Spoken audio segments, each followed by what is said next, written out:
ব্লকের মতনাবতী গ্রাম পঞ্চায়েতের ফরিদপুর মোড় হইতে গুপিডাঙ্গার এসএসকে শিশু শিক্ষালয় পর্যন্ত প্রায় 1 কিলোমিটার রাস্তার বেহাল অবস্থা।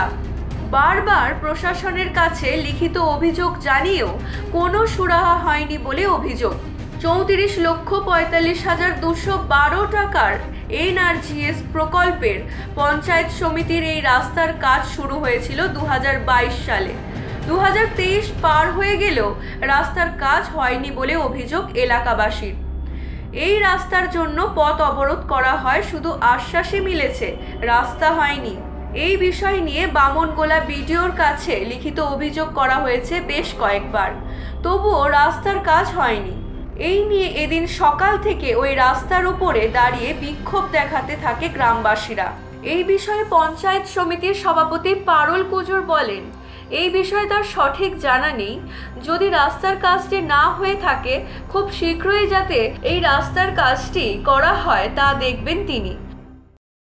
ফরিদপুর মোড় থেকে গুপিডাঙ্গা মোড় এসএসকে স্কুলের যে 1 কিলো পর্যন্ত যে 1 কিলোমিটারের ঢালাই রাস্তা নির্মাণ করার জন্য 2022 সালে যে বোর্ড টাঙানো হয়েছে, যে বোর্ডটি টাঙানো হয়েছে তা আমার জানা নেই। আমি ব্লক অফিস থেকে জেনে নিয়ে সঠিক সিদ্ধান্ত দেব। অন্যদিকে বামনগোলা ব্লকের বিডিও রাজু কুণ্ডু জানান, এই রাস্তা এনআরজিএস প্রকল্পের বর্তমানে বরাদ্দ টাকা নেই। যদি রাস্তার কাজ বন্ধ হয়ে থাকে তার কাছে সঠিক খবরও নেই। আগামীতে রাস্তার কাজ চালু করা হবে। তিনি আরও জানান, এনআরজিএস এর টাকা না থাকায় হয়তো কাজ বন্ধ হয়েছে। যদি এরকম কোনো সমস্যা থাকে তাহলে অন্য কোনো ফান্ড থেকে রাস্তার কাজ শুরু করা হবে। এইটা আমরা এনআরজিএর অ্যানুয়াল অ্যাকশন প্ল্যানে এই রাস্তাটাকে ধরেছিলাম। আমাদের রাস্তাটা ঠিকাদারও পেয়েছিল এবং ওরা কাজ প্রাইমারি স্তরে শুরু করেছিল। তারপরে এনআরজিএস ফান্ড বন্ধ হওয়াতে কাজটা কমপ্লিট করেনি।